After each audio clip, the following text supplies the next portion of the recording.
अस्सलाम वालेकुम एवरीवन, उम्मीद है आप सब लोग खैरियत से होंगे। आज की वीडियो में मैं आप लोगों के साथ बहुत ही अपनी स्पेशल खुशी शेयर करूंगी, जो कि मेरी दुआ है कि हर वालिदैन की किस्मत में वो खुशी लाजमी आए।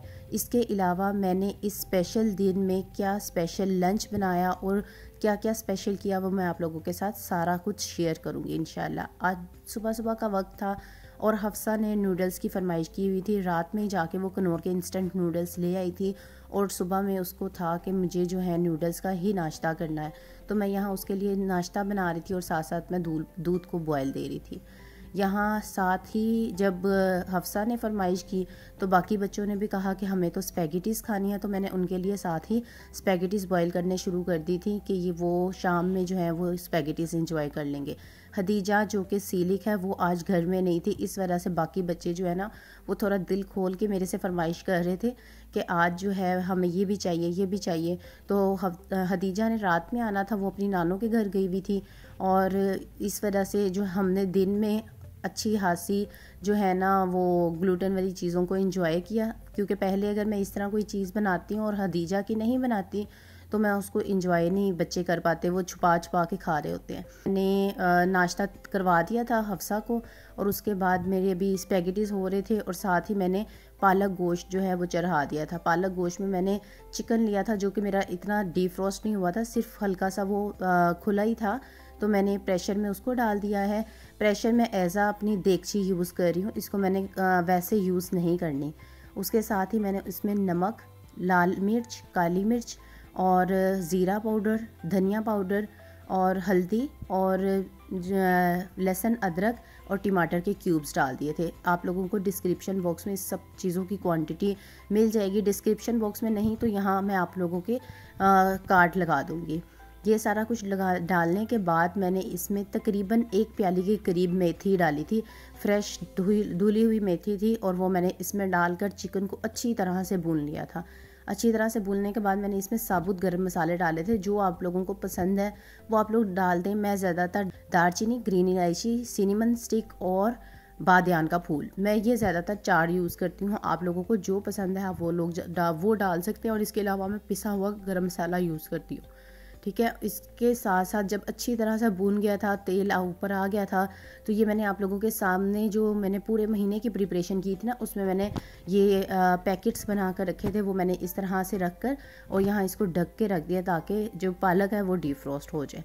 अब यहाँ पर स्पैगेटीज़ मैं बनाने लगी हूँ। स्पैगेटीज़ बनाने के लिए जस्ट मैंने इसमें ऑयल डाला है 2 टेबल स्पून, और जो शिमला मिर्च हम लोगों ने फ्रीज़ की थी वीकली लंच बॉक्स प्रिपरेशन में वो मैंने डाली हैं, और वीकली लंच बॉक्स प्रिपरेशन में ही मैंने आपके साथ चिकन की रेसिपी शेयर की थी, वो मैंने इसमें डाली है। जो हम लोगों को चीज़ पोटैटो बॉल्स बनाने में बच गया था ना, वो वाला चिकन जो मैंने फ्रीज़ किया था वो मैंने इसमें डाला है।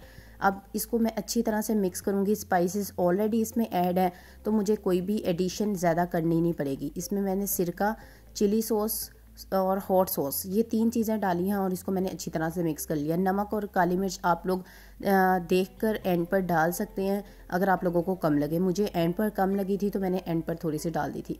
हॉट सॉस जो है वो थोड़ा सा स्पाइसी कर देती है, तो बड़े बच्चे हैं उन लोगों को स्पाइस से ऐसा कोई प्रॉब्लम नहीं होता, तो इस वजह से मैंने उन लोगों के लिए इस तरह ही बनाया था, क्योंकि वो लोग ज़्यादातर अगर स्पाइस लेवल कम खाते हैं तो वो हदीजा की वजह से खाते हैं। तो हदीजा तो आज थी नहीं, उसके लिए वैसे भी मैंने नहीं बनाना था, और उसकी स्पैगेटीज़ या जो राइस स्टिक्स में बनाती हूँ उसमें वैसे भी चिली सॉस और ये हॉट सॉस नहीं जाती है क्योंकि इसमें वीट होता है। तो यहाँ स्पैगेटीज़ मैंने डालकर इसको अच्छी तरह से मिक्स कर लिया था। मिक्स करने के बाद इस पर मैंने सिर्फ चिली गार्लिक सॉस जो है ना वो इसमें डाली थी और मैंने दम पे रख दिया था, और ये हमारी स्पैगेटीज़ तैयार हैं। अगर आपने लंच बॉक्स में देनी होती है ना, इसको हार्डली 15 मिनट्स लगते हैं बनाने में। आप मॉर्निंग टाइम में बहुत इजीली इसको मैनेज कर सकते हैं अगर आप लोगों ने सेम इसी तरह से चिकन और शिमला मिर्च फ्रीज़ की हुई हैं। तो यहाँ मैंने ढक दी थी और ये 5 मिनट के बाद इसको मैंने साइड पे कर लिया था। यहाँ जो पालक थी वो डीफ्रोस्ट हो चुकी थी। इसमें से मैं चिकन निकाल रही थी क्योंकि चिकन जो है वो काफ़ी हद तक गल चुका था। जैसे ही ज़्यादातर ऐसा होता है कि वेजिटेबल्स में से हम लोग इस तरह से चिकन साइड पे कर लेते हैं ताकि वो ज़्यादा जो है ना ओवर कुक ना हो जाए।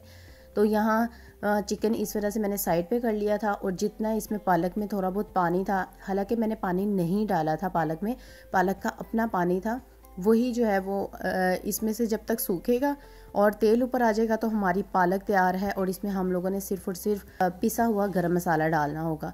यहाँ मैं पालक के साथ मैं बना रही थी तड़के वाले चावल। तड़के वाले चावल बहुत ही रेसिपी से मैं बनाती हूँ। इसमें सिर्फ प्याज थोड़ा सा डालती हूँ ऑयल में, जब वो ब्राउन हो जाता है तो उसमें मैं नमक और काली मिर्च और ज़ीरा पाउडर ये 3 चीज़ें डालती हूँ और पानी डालने के बाद मैं चावल डाल देती हूँ। चावल आपके खिले खिले बने उसके लिए आपके पास ट्रिक ये है कि आप इसी पानी में 2 टेबलस्पून सिरका डाल दें तो आपके चावल बहुत अच्छे खिले हुए बनेंगे। ठीक है, यहाँ स्पैगेटीज़ हो चुकी थी तो मुझे भूख लग रही थी तो मैंने कहा चले मैं भी थोड़ी बहुत इंजॉय कर लेती हूँ, जब तक मेरी कुकिंग हो रही है तो मेरी जो है ना भूख थोड़ी सी मिट जाएगी। हम लोग मदर्स का ज़्यादातर यही होता है कि हम लोग कुकिंग के साथ ही ईटिंग कर रहे होते हैं, किचन में ही खड़े होकर। यहाँ मेरे चावल जो है वो हो चुके थे, पानी काफ़ी हद तक सूख चुका था, तो मैं यही देख रही थी कि चावल कितने ज़्यादा गल गए हैं, अगर पानी और डालने की ज़रूरत है या नहीं है। तो यहाँ पानी जब सूख गया था तो मैंने इसको दम पर रख दिया था। इस तरह से दम पर रखने के बाद मैंने ये साइड पे कर दिया था। ज़ाहिर बात है ये पालक और जो चावल हैं वो तो ग्लूटेन फ्री हैं और वो हदीजा अगर आएगी रात में इंजॉय करेगी तो वो खा लेगी और उसको वैसे भी बहुत पसंद है पालक, चावल और पालक। साग मैं ज़्यादातर नहीं पकाती हूँ, ना ही मेरे घर में ज़्यादातर पसंद किया जाता है, तो हदीजा भी बहुत कम साग खाती है। हमारे घर में ज़्यादातर बनता है तो वो पालक ही बनती है। शायद एक बार पूरी सर्दियों में अगर साग बनना हो तो वो बन जाए, वो भी अगर मैं कोशिश करूँ तो बना लूँ। इसके बाद जो है पालक में मैंने चिकन ऐड कर दिया था क्योंकि उसका पानी बिल्कुल खुश्क हो चुका हुआ था और ऑयल तकरीबन ऊपर आने वाला था। अच्छा, अगर आपको ऑयल की क्वांटिटी ज़्यादा चाहिए ना, जिस तरह शादियों में होता है, तो आप इसमें ऑयल की क्वांटिटी ज़्यादा अपने लिहाज से रखेंगे। इसका टेस्ट बिल्कुल ऐसा ही आपको मिलेगा जैसा कि शादियों वाला खाना होता है। तो ये था हमारा आज का स्पेशल लंच। ये फ़ातिमा अपने गिफ्ट्स की अनबॉक्सिंग कर रही है। तो फ़ातिमा को जो है वो उसकी फ्रेंड ने फ्रेंडशिप गिफ्ट दिए थे और वो उसने इस तरह से कार्ड बना कर दिए है। आज के दिन जो है वो माशाल्लाह से फ़ातिमा का कुरान मजीद का तकमील थी, उसका हिफ्ज़ कंप्लीट हो गया था। माशाल्लाह फ़ातिमा 14 साल की है तो उसने अपना ये हिफ्ज़ जो है वो 2 साल में कंप्लीट किया। तो उसकी जो बेस्ट फ्रेंड थी ना, उसने अब उसको ये गिफ्ट दिया था और ये साथ ही पैकिंग में आपको दिखा रही हूँ कि बच्चे माशाल्लाह आजकल इतने टैलेंटेड हैं कि उन्होंने इतनी मेहनत से उसने उसको एक कार्ड बना के दिया और साथ किस तरह से उसने अपनी जो है ना चीज़ों का इजहार किया। जस्ट उसने सिंपल सी चीज़ें नहीं दी, सब चीज़ों को उसने पैक करके एक एक चीज़, ये इयररिंग्स थे, ये भी इयररिंग्स थे, यहाँ कुछ कार्ड्स थे, यहाँ छोटी सी बुक बनाई हुई थी और ये भरे स्टिकर्स थे साथ में। मतलब कि उसने एक पाउच जो था वो सारे गिफ्ट्स का बनाया हुआ था। ये उसके ऊपर बेस्ट फ्रेंड नोट लिखा हुआ था सारा। तो यहाँ मतलब एक गिफ्ट पैक था और एक कार्ड जो था उस पर सारे स्नैक्स जो है ना इस तरह से लगे हुए थे। तो माशाल्लाह बच्चे आजकल के इतने टैलेंटेड है ना, वो इस तरह से चीज़ें बनाकर अपने फ्रेंड को देते हैं और अगर कोई दे तो वो अच्छा भी बहुत ज़्यादा लगता है। तो आज की मेरी खुशी भी यही थी कि माशाल्लाह से फ़ातिमा का तकमील हो गई थी। उसकी इवेंट तो नेक्स्ट मंथ है लेकिन उसका आज माशाल्लाह से कंप्लीट हो गया था और अब जो है वो उसने 9th क्लास में एडमिशन भी अब दिलवा दी है। मतलब कि मैं तो अब वॉइस ओवर थोड़ा लेट कर रही हूँ इस दिन में, उसके बाद मैंने इसका 9th क्लास में एडमिशन दिलवाया। तो अब इंशाल्लाह ये 9 डेट जिस दिन आप ये वीडियो देखेंगे उस दिन से ये स्कूल जाएगी। तो यहाँ जिन्होंने उसको हिफ्ज़ करवाया था वो मदरसे में बाजी थी, तो उनके लिए वो जो है ना केक बनाकर लेकर जाना चाह रही थी क्योंकि 1-2 बार पहले भी केक लेकर गई थी तो उनको बहुत पसंद आया था। तो उसकी ख्वाहिश थी कि मैं जब तकमील मेरी होगी ना तो मैंने बाजी के लिए जो है ना वो केक लेकर जाना है। तो उसके लिए मैं यहाँ स्पंज बना रही हूँ। स्पंज की सारी टिप्स एंड ट्रिक्स मैं दूँगी, इसलिए वीडियो को बहुत ध्यान से देखिएगा। यहाँ मैंने सबसे पहले 5 एग्स वाइट लिए हैं। आपने कोशिश करनी है इसमें यॉक बिल्कुल हल्की सी भी ना हो। उसके अलावा आपका बाउल बिल्कुल क्लीन होना चाहिए, पानी का एक कतरा भी ना हो और आपकी जो विस्क है ये जैसे बीटर है वो भी बिल्कुल नीट होना चाहिए। सबसे पहले आपने एग वाइट में आपने बीटर को चलाना है, थोड़ी सी झाग बनना शुरू होगी। उसके बाद आपने 190 ग्राम के करीब मैंने दानेदार शुगर ली थी और उसको ये आप एक नज़र देख लें। इधर जो मैं ये दिखा रही हूँ ना आपको, वो मैं ये दिखा रही हूँ कि अभी इसकी पीक जो है ना वो बनी नहीं है। जो मैं जैसे ही विस्क ऊपर करती हूँ तो लिक्विड अभी नीचे गिर रहा है, ठीक है। तो आपने अभी इसका मतलब है ये तैयार नहीं हुआ। जैसे ही आपका ये लिक्विड गिरना बंद हो जाएगा, जैसे ये अब गिरना बंद हो गया, तो यहाँ आपकी एग वाइट बिल्कुल तैयार हो गया। हम अक्सर क्या करते हैं, पहले ही इसको छोड़ देते हैं। इस वजह से ये आपने बहुत ज़रूरी है इस चीज़ को याद रखना कि आपकी एग वाइट्स जो है ना वो कब तक बनेंगी। यहाँ जो है मैंने 190 ग्राम जो हमारी आम रेगुलर शुगर होती है ना दानेदार, मैंने वही बीट कर इसमें डाली है थोड़ी थोड़ी करके। आपने देखा है जैसे ही हमारी एग वाइट तैयार हो गई है, मैंने एग योक जो है ना वो बीट किया है। और यहाँ मैं फ्लावर जो है पहले से मैंने छान के रखा हुआ था, लेकिन आपने क्या करना है कि जैसे ही आप इसमें शिफ्ट करने लगेंगे ना, उस वक्त भी आपने इसको दोबारा 2 बार छान लेना है ताकि इसमें एयर बन जाए। हम चूँकि इसमें कोई भी बेकिंग पाउडर कुछ भी नहीं डाल रहे हैं, सिर्फ ये 3 इंग्रेडिएंट स्पंज होगा, तो आप ये देखिएगा कितना सॉफ्ट और कितना अच्छा ये स्पंज बनेगा। यहाँ मैंने तकरीबन 1/4 जो मेरा था ना 5-6 टेबल स्पून के करीब मैंने योक में शामिल किए थे। आपने इसमें इतना शामिल करना है कि योक जो है वो आपकी क्रम्पी ना हो, तरह की बस आपकी एग योक होनी चाहिए, जैसा कि वेलवेटी उसमें आ जाता है। अच्छा 5-6 टेबल स्पून हम लोगों ने उसमें ऐड किया था, बाकी मैंने इस तरह से एग वाइट में ऐड कर रही हूँ। आपने जो विस्क है ना उसी से आपने इस तरह से हल्का हल्का फोल्ड करना है, एक बार फोल्ड करना है, फिर उसको ऐसे झाड़ना है। और जितनी आराम से मैं कर रही थी, यहाँ तो मैंने फास्ट फॉरवर्ड कर दिया ताकि आपको टाइम आप लोगों का सेव हो जाए। इसमें तकरीबन मुझे 10 मिनट्स लगे थे। अगर आप केक के साथ इस तरह से लाड प्यार के साथ बहुत आराम से इसको नहीं करेंगे ना, तो आपका स्पंज बिल्कुल भी अच्छा नहीं बनेगा। इसको टाइम देना पड़ता है अगर आप बेकिंग कर रहे हैं। यहाँ ये देख सकते हैं कि मेरी जो एग यॉक थी ना उसकी क्या कंसिस्टेंसी थी। यहाँ मैंने अब क्या किया है, पहले मैंने वो ऐड किया था, फ्लावर ऐड किया है थोड़ा सा, अब एग योक ऐड करूँगी। इसी तरह से मैं 1 बाय 1 दोनों को मिक्स करती जाऊँगी। और आपने यहाँ ये भी ध्यान रखना है कि आपने ओवर मिक्सिंग नहीं करनी है। होता क्या है कि हम ये इस होप में कि हमारा फ्लावर के कहीं वो रह ना जाए, तो हम ओवर मिक्सिंग कर देते हैं। ये देखिए ये इस तरह से वेलवेटी सा होगा। जैसे ही मेरी दोनों चीज़ें मिक्स हो गई थी, मुझे नज़र आना बंद हो गया था इसका येलोइश भी, और साथ साथ मेरे जितना फ्लावर मैंने डाला है 190 ग्राम, दोनों की क्वांटिटी सेम होगी, चीनी की भी और फ्लावर की भी।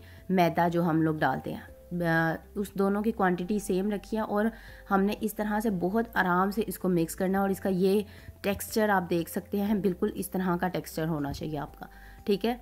अब यहाँ जो पैन मैंने लिया है ना वो 7 इंच का है, लेकिन ये डीप पैन है। यहाँ डीप पैन आपको इजीली बेक हाउस से मिल जाएगा, कहीं जहाँ से भी आप परचेज़ करते हैं ना वो इजीली मिल जाता है ये। और यहाँ आप देख रहे हैं कि मेरा तो ये जो डीप पैन है ना वो 1/4 तक भरा हुआ है, मतलब कोई बहुत ज़्यादा ओवर नहीं हुआ। यहाँ मुझे जो है दोबारा से मुझे स्टोव ओवन ही यूज़ करना पड़ रहा था क्योंकि गैस बहुत हल्की आ रही थी। और इसको स्टोव ओवन में मैंने तकरीबन इसको रखा था 1 घंटे के लिए, क्योंकि कभी कभी गैस बीच में हल्की हो रही थी, तेज़ हो रही थी, तो मुझे टाइम लगा था। स्टोव ओवन में आपकी गैस के लिहाज से आपको टाइम लगता है। और आपने तकरीबन 45 मिनट के बाद इसको खोल के चेक करना है कि ये हुआ है या नहीं हुआ। दूसरा आपका अपने ओवन के पर भी डिपेंड करेगा। और अब यहाँ देख सकते हैं कि जो मैंने आपको केक दिखाया है ना वो कितना ज़्यादा ऊपर आ चुका था। अगर आपके पास ये डीप वाला नहीं है और आप दूसरा यूज़ कर रहे हैं ना, तो आपने कोशिश करनी है कि जो आप बटर पेपर फैलाएंगे ना, लगाएंगे, वो ऊपर तक आप लगा दें साइडों से जो आप बटर पेपर लगाएंगे। तो आप ये देखें, इसकी हाइट आप देख सकते हैं और इसका स्पंज इसका देख सकते हैं कितना अच्छा बना है। इवन कि ये अगर आप कोई भी बेकिंग केक सेल करना चाहते हैं उसके लिए भी ये रेसिपी बहुत अच्छी है। सिर्फ आपने कोशिश करनी है इसकी जो फोर्थ है ना उसकी बैठने नहीं देनी, जो हम एग वाइट की बनाते हैं उसी से ही ये स्पंज बनता है और इसमें बहुत अच्छा टेस्ट आता है इसमें। यहाँ जो सबसे ऊपर वाली लेयर थी वो मैंने नीचे रख दी थी, दरमियान वाली लेयर, और देन मैंने नीचे वाली ऊपर रखी थी। आप इसको लेवल करके जो है ना वो बना सकते हैं। मैं अब जब यहाँ देख रही थी ना तो उस वक्त तो मुझे पता नहीं लगा, लेकिन यहाँ मैं देख रही थी मेरा ये लेवल नहीं था सबसे ऊपर वाला जो कि मुझे करना चाहिए था। सबसे नीचे हम लोगों ने क्रीम लगाई है, फिर स्पंज रखा है और फिर शुगर सिरप डाला है। शुगर सिरप बनाने के लिए आप लोगों ने 2 टेबलस्पून शुगर और 1 कप पानी में उसको अच्छी तरह से मिक्स कर लेना है और हर लेयर पर इसी तरह से शुगर सिरप और क्रीम आप लोगों ने लगाते जाना है और इस तरह से अच्छी तरह से लेवल कर लेना है। क्रीम के लिहाज से मैं आप लोगों को टिप्स इंशाल्लाह अपनी नेक्स्ट केक की वीडियो में मैं आप लोगों के साथ लाजमी शेयर करूँगी। ये जो स्पंज की रेसिपी है ये बहुत ऑथेंटिक है और बहुत अच्छा बनता है। आपने इसको लाजमी तौर पर ट्राई करना है और मेरे साथ शेयर ज़रूर करना है। और इसके साथ साथ आज की मेरी जो खुशी थी वो मैंने आप लोगों के साथ अपनी खुशी शेयर की, जो कि मुझे 2023 में पहली खुशी इतनी अच्छी नसीब हुई। और मेरी दुआ है कि अल्लाह ताला हर वालिदैन की किस्मत में ये खुशी लाजमी लेकर आए और उनके बच्चे इसी तरह से अपनी ज़िंदगी में आगे बढ़ते रहें। यहाँ मैंने क्रीम को डेकोरेट कर लिया था। बहुत ज़्यादा फिनिशिंग तो अभी मेरे हाथ में नहीं है, लेकिन जितनी है वो आप लोगों के सामने है। तो इंशाल्लाह नेक्स्ट वीडियो में मिलेंगे। इसके साथ ही आप वीडियो अच्छी लगी है तो उसको लाइक और शेयर ज़रूर करें और चैनल को सब्सक्राइब करना ना भूलिएगा। यहाँ मैंने जो हमारी रेगुलर जैम होती है ना, उसको मैंने अच्छी तरह से मिक्स करने के बाद पाइपिंग बैग में डाला था और उसी के आगे बिल्कुल टिप हल्की सी काट कर मैंने ये आपका शुक्रिया लिख दिया था ताकि मैं उनका शुक्रिया अदा कर सकूँ। अस्सलाम वालेकुम।